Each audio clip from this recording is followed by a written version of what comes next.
सबको bill book licence रहे कि ले लेली तारे तर अपन बहू का क्रिया मैडम।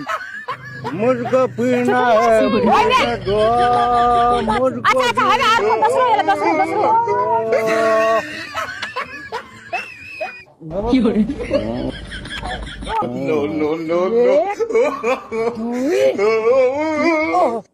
प्रणाम बाबा प्रणाम। खुश रह रे रोटिए तो गाड़ी प्रणाम कटो कर लागे जी। अगो बाबा एत चेक होता खुश रह हमरा तो ढाहे न चलले हम एते फेमस भए गेले रोज रोज बात पर हमरा से आशीर्वाद ले जे खुश रह बाबू चल ना रे बो।